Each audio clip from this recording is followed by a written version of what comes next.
संतोष दादा, मैं आपको बोलूंगी कि जब आपने मेरे प्रति उल्टी पलटी अभद्र टिक्का टिप्पणी की थी एक बाइट पे, आपके चैनल के माध्यम से उनको बोल दीजिएगा कि उस समय उन्होंने एक बाइट में बोला था कि ज्योत्सना तो ऐसी है वैसी है, लेकिन फिर भी मैंने उसको कुछ नहीं बोला। उनके बारे में मुझे एक एक चीज पता है उनका। वो बोले थे बाइट में कि कौन ऐसा गालीबाज है, वो मुझे उनका नंबर दे, मैं उसे अंदर करवाऊंगा। आदिवासी समुदाय अगर उसके ऊपर केस करेगा तो अगर वो हमारे समुदाय से है तो ऐसे गालीबाज को मैं अंदर करवाऊंगा, मैं खुद जेल भेजूंगा, मुझे कोई उसको नंबर दे, ऐसे करके वो संतोष महतो बोला था। मर्यादित भाषा का प्रयोग कर रहे हैं जिसको हम सुनार समझा दिखा भी नहीं सकते सबको। देखिए, अगर इस तरीके का घटना हुआ है, चाहे वो सरकारी आदिवासियों की तरफ से हुआ है, चाहे गैर सरकारी आदिवासियों की तरफ से हुआ है, दोनों ही पक्षों के जितने लोग हैं उनके ऊपर जितनी कठोर कानूनी कार्रवाई समाज के लोग करना चाहते हैं उनके लिए आजाद हैं। ना तो जेल केम, ना मैं, ना हमारे पार्टी के कोई नेता उनके समर्थन में आएंगे अगर किसी व्यक्ति ने किन्हीं बहन बेटियों के खिलाफ अगर अमर्यादित भाषा का प्रयोग किया है। लेकिन एक सवाल और भी बनता है, आप अगर निर्मल महतो को अगर फर्जी कहते हैं, या फिर आप अगर कहते हैं कि एक तरफ 100 कुर्मी है उसके बराबर हम अकेले हैं, या फिर आप किसी पूरे समाज के हर बहन बेटी के बारे में भद्दी बात करते हैं, तो उसका जवाब क्या होना चाहिए? उसके बदले उस समाज के लोगों को क्या कदम उठाना चाहिए? ये भी सवाल। मतलब आप जायज मान रहे हैं कि वो जो गंदे गंदे शब्दों से नवाजने का काम किया जा रहा है ज्योत्सना करकटा को, एक यूट्यूबर है जो मतलब निहायत घटिया शब्द का प्रयोग गाली गलौज कर रहे हैं। इस तरीके का कोई भी घटना हुआ है उसका हम कड़ी निंदा करते हैं। क्या होना चाहिए? अगर वो लोग चिन्हित होते हैं तो हम तो अपील भी करते हैं कि जिन लोगों ने इस तरीके का अमर्यादित भाषा का प्रयोग किया है उनका नाम, पता, मोबाइल नंबर हमें मुहैया कराएं, हम लोग उनके ऊपर। और बाद में देखते हैं जब उसको हम पकड़वा के अंदर करवा दिए तो वही संतोष महतो आज गया है जाके कचहरी, और जाके कचहरी में उसका बेल करवाने के लिए वकील से प्रोसेस में बैठा हुआ है। बताइए ये लोग कैसा बात करता है, और वो जेलकेम का महासचिव है। सोचने वाली बात है कि पकड़वाने से पहले आप बड़ा बड़ा डींग हाँक दिए कि वो गालीबाज अगर मिलेगा तो मैं तो समाज के लोग, मैं खुद जाऊंगा, उसका नंबर मुझे दे, मैं खुद उसके ऊपर केस करूंगा। और जब आज ज्योत्सना केस करवा के उसको अंदर भिजवा दी तो ये गया है वकील को लेके बेल करवाने के लिए, और वहां पे लिखा है जहां मैटर बड़े बड़े होते हैं वहां संतोष महतो खड़े होते हैं। अरे भाई, अपने एक वर्ड पे आप स्ट्रिक्ट रहो कि आप क्या बोल रहे हो, नहीं बोल रहे हो। आप तो खुद दो पहलू की बात कर रहे हो। आपसे रहेगा, अभी अमित महतो जेल के अंदर है, उनके माता पिता पूरा बिलख रहे थे, अब उनको माफ कीजिएगा कि नहीं कीजिएगा? क्योंकि आपके बिना गए कोर्ट में मतलब तब तक आप वो निकल नहीं सकते, जहां तक मुझे जानकारी है। देखिए, जब तक आप गवाही बच्चा है, वो भी किसी का बेटा है। अमित से मेरा कोई पर्सनल दुश्मनी नहीं था। उसको वो काफी इनोसेंट लोगों का, एक जो उसमें चुनाव भी लड़े हैं ना, एक लड़का और लड़की, सबका रिकॉर्ड मुझे पता है, कौन किसके साथ क्या है, किसका सेटिंग कहाँ है, क्या नहीं है, किसका कौन रिलेशन में है, नहीं, सबके बारे में मुझे पता है, फोटो वीडियो के साथ।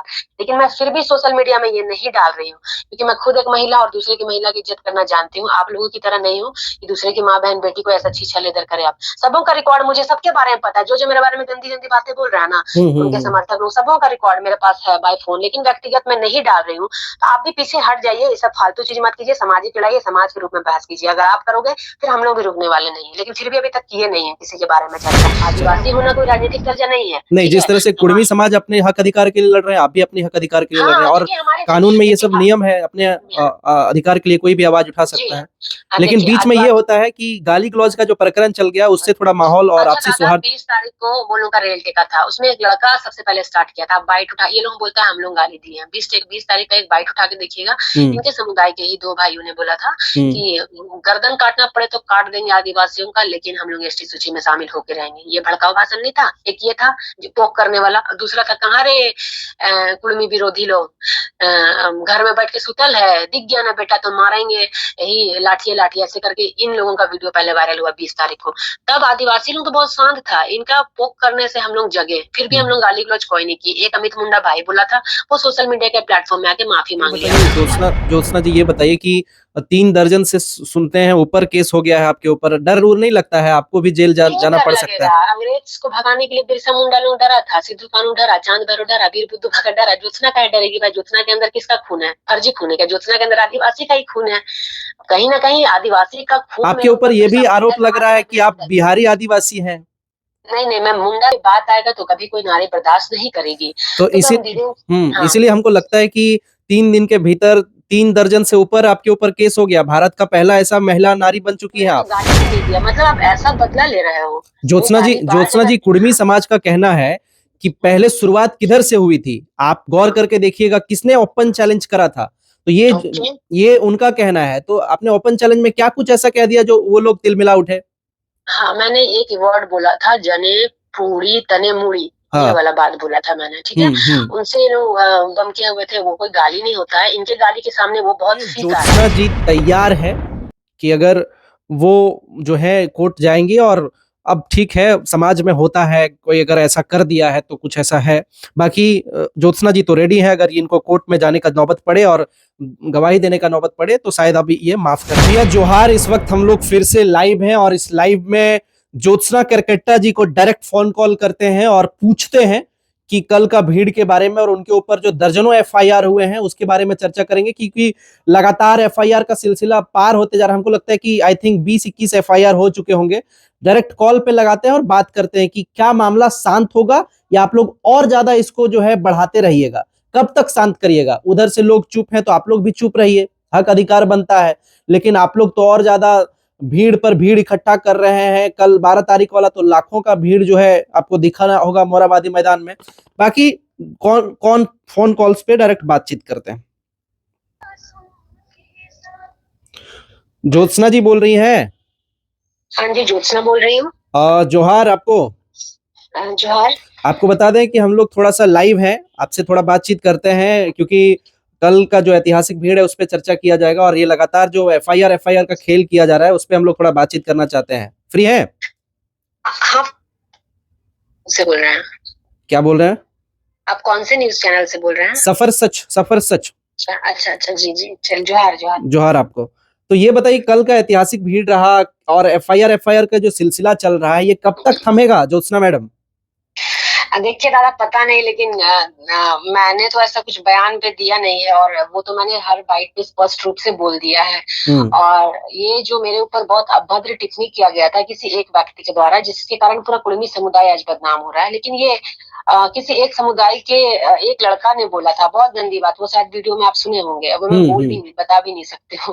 तो इस तरह से किसी नारी के ऊपर आप उसकी प्रतिष्ठा पे मतलब आंच उठाते हैं, या फिर उनको, उनकी छवि को धूमिल करने की बात करते हैं, तो मतलब महिलाओं का एक जीवन ऐसा होता है ना कि एक बार दाग लग जाए तो वो छूटता नहीं है, वो भी फर्जी दाग। जो इन्होंने मेरे बारे में जितना भी एलिगेशन लगाया है, सारा इसके पास कोई प्रमाण नहीं है, प्रूफ नहीं है, सबको एडिट फेडिट करके इन्होंने मेरे बारे में गलत गलत बयान बोला, और इंडिविजुअल मेरा नाम लेके वो सोशल मीडिया पे ऐसा बोलने लगा। तब मुझे तो बहुत लोगों ने गाली दिया, लेकिन मैंने किसी के ऊपर ऐसा सबको सीरियस नहीं लिया, क्योंकि मेरा ये सामाजिक लड़ाई था, इन सब चीजों में टाइम वेस्ट करना बेकार मानते थे। लेकिन वो बहुत ज्यादा, किसी ने बहुत ज्यादा, बहुत नाम भी आपको पता है क्या है, बहुत गंदा अपना यूट्यूब चैनल चला के बोला, तब मैंने उसके ऊपर एक्शन लिया। अगर मैं एक्शन नहीं लेती तो कहीं ना कहीं मेरे ऊपर बात आता कि हाँ सही में ये ऐसी है। तो वो अपने कर्म के कारण गया है दादा। आपसे सवाल है कि आपको, आपसे सवाल, उसके बाद जब एफआईआर हुआ, तो जब ये, आप एक सोचने वाली बात है, जब ये गंदा गंदा गाली दे रहा था मुझे, तब इनकी दीदी बहनें आज जो मेरे ऊपर एफआईआर करने के लिए पूरा थाना थाना घूम के जाके एफआईआर कर रही हैं, एक दिन में कम से कम एक एक दर्जन मेरे ऊपर एफआईआर होता है। तो मैं उन दीदियों को बोलना चाहूंगी, दीदी, मैं तो समाज की दीदियां मेरी, आपके जब भाई, वो जो गालीबाज भाई जब गाली दे रहा था, तब आप दीदी लोग अपना भाई को क्यों नहीं समझाएंगे, मत गाली गलौज करो ऐसे, सामाजिक रूप से लड़ाई चल रहा है, सामाजिक रूप से लड़ो। आप क्यों किसी की माँ बहन को गाली दे रहे हैं, हम लोग भी तो किसी की बहन है, ये क्यों नहीं समझाया आपने गालीबाज भाई को? और उन्होंने वो बात उनको समझाया नहीं, और जब वो अपने कर्म कांड के कारण आज सलाखों के पीछे है, तब इनकी दीदियां और इनके जात भाई के लोग, सब जात भाई के लोग नहीं, मैं तो समाज के कुछ ऐसे जो ये रंगा सियार के समर्थक लोग हैं, और ये इन्हीं का एजेंट था, इन्हीं का प्रवक्ता था जो गाली गलौज करता है, वो लोग जाके सभी विभिन्न थाना में जाके मेरे खिलाफ एफआईआर कर देते हैं, और मैंने तो गाली भी नहीं दिया। मतलब आप ऐसा बदला ले रहे हो। ज्योत्सना जी, कुर्मी समाज का कहना है कि पहले शुरुआत किधर से हुई थी, आप गौर करके देखिएगा, किसने ओपन चैलेंज करा था, तो ये उनका कहना है। तो आपने ओपन चैलेंज में क्या कुछ ऐसा कह दिया जो वो लोग तिलमिला उठे? हाँ, मैंने एक वर्ड बोला था, जने पूरी तने मुड़ी, ये वाला बात बोला था मैंने, ठीक है। उनसे लोग गम किए हुए थे, वो कोई गाली नहीं होता है, इनके गाली के सामने वो बहुत फीका है, ठीक है।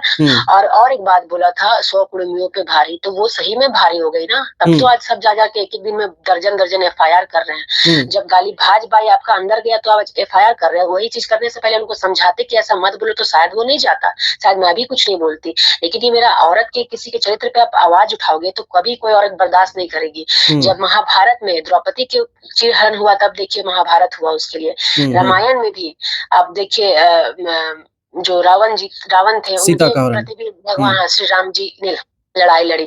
तो जब जब नारी पे बात आएगा तो कभी कोई नारी बर्दाश्त नहीं करेगी। तो हाँ। इसीलिए हमको लगता है कि 3 दिन के भीतर 3 दर्जन से ऊपर आपके ऊपर केस हो गया। भारत का पहला ऐसा महिला नारी बन चुकी हैं आप। दादा देखिए गलत एफआईआर हुआ है, मैंने तो कहीं गाली गलौज किया ही नहीं है। ये बोलते हैं कि आके बोकारो में भड़काऊ भाषण दी। क्या भड़काऊ भाषण दिया? मेरे समाज के लिए मैं नहीं बोलूंगी तो आप लोग तो नहीं ना बोल दोगे। आपके समाज के लोग सभी बोल रहे हैं सोशल मीडिया प्लेटफॉर्म में आके, तो मैं बोल रही तो क्या गलत किया मैंने? और मैंने एक बात कहा था वहां पे बोकारो में, गालीबाज लोगों के लिए मैंने वो बात कहा था जो इतना ये ट्रेंडिंग में चला रहे हैं मेरे कुछ कुछ वर्ड्स को लेकर। ये एडिट फेडिट ये जगह सियार के समर्थक एडिटर तो है एक नंबर के, और खाली फोटो एडिट करके डालते रहना है, बदनाम ज्योत्सना को करते रहना है। ज्योत्सना नहीं सिर्फ आदिवासी समुदाय की जितनी महिलाएं सबको, ये लोग सभी महतो समाज के सभी लोग ऐसा नहीं कर रहे हैं।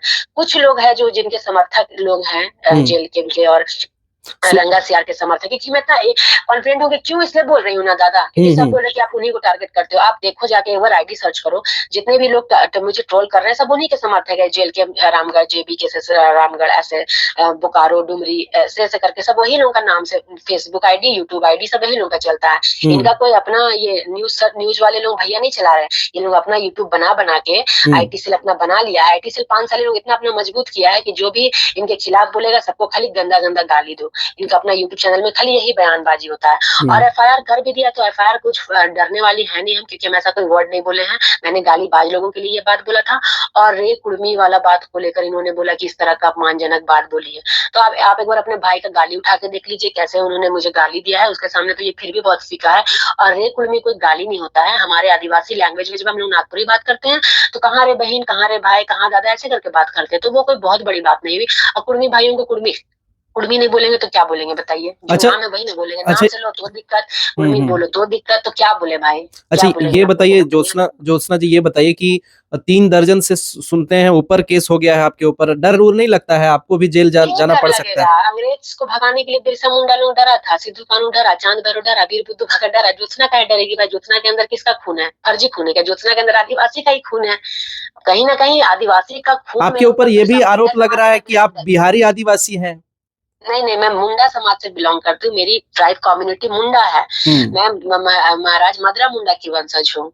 अच्छा, और हाँ, हमारा घर भी, हमारा गांव भी खुट्टी हुआ। वैसे हमारे यहाँ भी रांची में भी घर है, खूंटी में भी घर है। तो जहाँ से खूंटी ऐसा जिला है जहाँ से अधिकतर फ्रीडम फाइटर वहीं से निकले हैं, चाहे वो जयपाल सिंह मुंडा हो चाहे वो बिरसा मुंडा हो। तो ये अधिकतर फ्रीडम फाइटर लड़ने वाले जितने भी है मुंडा समाज से, ट्राइब कम्युनिटी के, सब वहीं से निकले हुए। तो मैं भी मैं भी खूंटी डिस्ट्रिक्ट से ही आती हूँ और मैं मुंडा समाज की बेटी हूँ। तो मुंडा तो कभी डरा नहीं है, कभी किसी से, मुंडा या कोई भी आदिवासी समाज का जितने भी जनजाति कभी किसी से डरा नहीं है। वो लोग के पास हथियार नहीं भी था ना, तो सिर्फ तीर धनुष लेके वो लोग लड़ाई किया था, वो भी नंगे बदन। आप देखिए ना, कोई भी किसी का प्रतिमा लगा रहता है, कोई भी फ्रीडम फाइटर का, सब फ्रीडम फाइटर का प्रतिमा में कपड़ा है, कपड़ा पहना हुआ है स्टैचू में। लेकिन आदिवासी समाज का फ्रीडम फाइटर लोगों का देखिए ना, किसका बदन में कपड़ा है? ना बिरसा मुंडा के शरीर में कपड़ा है। सब फ्रीडम फाइटर तीर धनुष लेके खड़ा है। सिद्धू कानू चांद भैरव भी तीर धनुष लेके खड़ा है। तो ऐसी गरीबी स्थिति में भी हम लोग का खान पान ऐसा है, जेनेटिक, आदिवासियों का खान पान ऐसा रहता है कि जेनेटिक रहते हैं। और अभी भी हमको इन लोगों का फर्जी FIR से डर लगने वाला नहीं है। एक नहीं तुम लोग 100 FIR करो, ज्योत्सना न डरी है, कभी न डरेगी। क्योंकि भैया देखिए, हम किसी जाति का विरोध तो नहीं किए, हम तो अपना पहचान और अधिकार की रक्षा के लिए लड़ाई लड़ रहे हैं ना। आदिवासी होना कोई राजनीतिक दर्जा नहीं है। नहीं, जिस तरह से कुड़मी समाज अपने हक अधिकार के लिए लड़ रहे हैं, आप भी अपने हक अधिकार के लिए लड़ रहे हैं। और कानून में ये सब नियम है, अपने अधिकार के लिए कोई भी आवाज उठा सकता है। लेकिन बीच में ये होता है कि गाली गलौज का जो प्रकरण चल गया, उससे थोड़ा माहौल और आपसी सौहार्द। 20 तारीख को वो लोगों का रेल टेका था, उसमें एक लड़का सबसे पहले स्टार्ट किया था, बाइट उठा। ये लोग बोलता है हम लोग गाली दिए हैं। 20 तारीख का एक बाइट उठा के देखिएगा, इनके समुदाय के ही 2 भाइयों ने बोला था कि गर्दन काटना पड़े तो काट देंगे आदिवासियों का, लेकिन हम लोग ST सूची में शामिल होकर रहेंगे। ये भड़काऊ भाषण नहीं था। एक ये था जो पोक करने वाला, दूसरा था कहाँ रे कुड़मी विरोधी लोग, घर में बैठ के सुतल है, दिख गया ना बेटा तो मारेंगे, यही लाठी ऐसे करके इन लोगों का वीडियो पहले वायरल हुआ 20 तारीख को। तब आदिवासी लोग तो बहुत शांत था, इनका पोक करने से हम लोग जगे, फिर भी हम लोग गाली गलौज कोई नहीं की। एक अमित मुंडा भाई बोला था, वो सोशल मीडिया के प्लेटफॉर्म में आके माफी मांग लिया। और इनके सोशल मीडिया में जाके देखो ना, इनके समर्थक, रंगा सियार के समर्थक ने पूरा सोशल मीडिया प्लेटफॉर्म को गंदा करके रखा हुआ, खाली माँ बहन की गाली दे दे के। लेकिन हम लोग किसके ऊपर FIR करेंगे? अच्छा, बहुत ज्यादा बोला उसके ऊपर किए। आप देखिए दादा, एक सवाल आपसे रहेगा, अभी अमित महतो जेल के अंदर है, उनके माता पिता पूरा बिलख रहे थे, अब उनको माफ कीजिएगा कि नहीं कीजिएगा? क्योंकि आपके बिना गए कोर्ट में, मतलब तब तक आप वो निकल नहीं सकते, जहां तक मुझे जानकारी है। देखिए, जब वो भी तक आप किसी का गवाही बच्चा है, वो भी किसी का बेटा है। अमित से मेरा कोई पर्सनल दुश्मनी नहीं था। उसको वो काफी दिनों से सिर्फ हमको नहीं डांट रहा था, वो मतलब गाली दे रहा था गंदा गंदा। कुर्मी समुदाय के जितने भी भाई बहन थे, जैसे बबलू महतो हो गया, मथुरा महतो हो गया, इन लोगों का भी बहुत गंदा गंदा गाली बना के वो वीडियो डाला था। मेरे से पहले वो हमको तो बहुत लास्ट क्लास गाली दिया। मेरे से पहले बहुत लोगों को गाली दिया था, अपने महतो समाज का ही। तो कहीं ना कहीं उनके महतो समाज के लोगों को ही इसके ऊपर रोक लगाना चाहिए था। जो उनको इतना बढ़ावा और संरक्षण दे रहा था, उनको रोक लगाना चाहिए। बिल्कुल आपका बात सही है, बिल्कुल आपका बात सही है। तो आज तो मेरा तो बहुत लास्ट में जब वो हम मेरे बारे में बोला तो वैसे ही हम उसको अंदर करवा दिए। उसके ऊपर एफआईआर मेरे से बहुत पहले से ही था, और मैं तो समाज के विधायक और सांसद ने ही लगाया था हुआ था, हाँ, बिल्कुल हुआ था।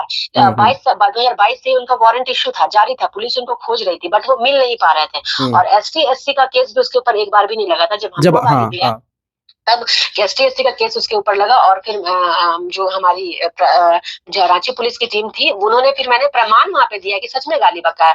वहां पर पूरा चेक किया गया। देखिए, पुलिस वाले लोग इतने ये नहीं होते कि अंदाजी किसी को उठा के ले जाए। उनको मैंने प्रमाण दिया कि भाई सर देखो, मेरे को समुदाय इसको सपोर्ट नहीं कर रहा है, लेकिन ये जेल कैंप के लोग वालों को ही बहुत गुस्सा आ रहा है और उसके जाने से बहुत उदास। इनकी नेत्री लोग भी कल मैंने देखा है कि नेत्री इनकी थी जेल कैंप की, वो भी बोल रही है कि मेरा अमित भाई कैसे जेल से निकाले, इसके लिए सब कुर्मी समुदाय को एकत्रित होना चाहिए। मतलब इनकी मानसिकता देखिए कि गालीबाज लोगों को आप निकालने की बात कर रहे हैं। अरे दीदी, जब आपका भाई गाली दिया उस समय कहा नहीं मना किए अपना भाई को, और अभी जाके जंगल में बाइट दे रहे हैं कि हमारे कुर्मी समुदायों को एकजुट होकर हमारे अमित भाई को निकालना चाहिए बाहर। मतलब गालीबाज को लोग क्रांतिकारी बता रहा है। बाप रे, मतलब कैसे मानसिकता है आप लोगों की। अंतिम सवाल है कि आप कोर्ट में गवाही देंगे कि अब जो गलती हुआ सो हुआ, अब ऐसा गलती नहीं होगा कुछ, अगर वो मान ले, उनके परिवार वाले कहें तो? देखिए, परिवार तो देखिए सबका परिवार खराब नहीं होता। उसका भी माँ बाप, शायद उनके माँ बाप को ही बहुत अफसोस है, लेकिन उनको कंट्रोल करना चाहिए था। उनके घर पे रिलेशन भाई बहन जो भी हैं मुझे नहीं पता, लेकिन अमित के जो पेरेंट्स हैं, माता बहनें हैं, उनको मैं बोलना चाहूंगी कि दीदी, माँ बाप तो इनके भी मतलब उनके कंट्रोल करे रहो। मतलब उनको समझाना चाहिए था कि ऐसा ना करो, क्योंकि आज चलो ज्योत्सना छोड़ भी देती है, लेकिन कल को फिर वो निकल के किसी की माँ बहन को गाली देगा तो सब ज्योत्सना नहीं ना, मान लो हम छोड़ भी दिए, माफ भी कर दिए, ठीक है, लेकिन कौन कैसा आदमी रहेगा, किसके दिमाग में क्या चल रहा है, नहीं चल रहा है, उसके साथ कोई कुछ भी कर सकता है। क्योंकि वो सिर्फ ज्योत्सना से दुश्मनी नहीं लिया है, बहुतों के साथ दुश्मनी ले लिया है। बिल्कुल। तो हाँ, तो किसी का माँ बाप को दुख लगेगा, क्योंकि वो उनका बच्चा है, तो जाने से दुख लगता है, खराब लगता है। वो किसी के माँ बाप भी रहे, तो उसमें माँ बाप की गलती नहीं है, क्योंकि कोई बच्चा ऐसा गुनाह का कर्म माँ के पेट से सीख के नहीं आता है। अपनी जिस संगति पे रह रहा है उस संगति से सीखता है। तो कहीं ना कहीं उसके जो समर्थक लोग हैं और उनको चढ़ाने बढ़ाने वाले लोग हैं, आज वो जेल कैंप के कार्यकर्ता ही हैं, सपोर्ट, जो उनको जो गाली गलौज करके की। आज जब वो लड़का जेल गया तो उसके माँ बाप का शायद ऐसे सुनने में आता कि कोई लोग नहीं आ रहे, जो इनको चढ़ाया बढ़ाया वो कोई इनको साथ देने नहीं आ रहे। तो आप ऐसा काम मत कीजिए आवेश में आकर कि आपको इसका भुक्तभोगी होना पड़े, और आप गलत चीज के लिए गए हैं। आपको कोई सामाजिक काम के लिए अंदर नहीं भेजा गया है। जो और उसके बाद भी देखिए ना, ये लोग कितना उसको बोल रहे हैं कि अभी तो यूट्यूबर जेलर गालीबाज बन के गया है ना अंदर, आने वाले दिन में अमित दादा विधायक बन के निकलेगा, ऐसे करके बोल रहे हैं उसके बारे में। तो इतना बढ़ावा मत दीजिए, किसी का लाइफ बर्बाद मत कीजिए। ये जो गया भी है ना, ये आप लोगों के CR के समर्थकों के भड़काव और बढ़ावे चढ़ावे के कारण वो अंदर गया। इसको तो चलिए, बहुत बहुत धन्यवाद Jyotsna ji. Okay, thank you.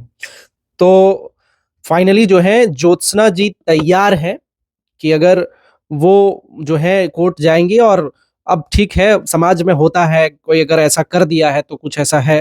बाकी ज्योत्सना जी तो रेडी है, अगर इनको कोर्ट में जाने का नौबत पड़े और गवाही देने का नौबत पड़े तो शायद अभी ये माफ करने के लिए तैयार है। बाकी आप तमाम लोग क्या सोचते हैं, अपनी प्रतिक्रिया जरूर दीजिएगा। बहुत धन्यवाद, नमस्कार, जोहार।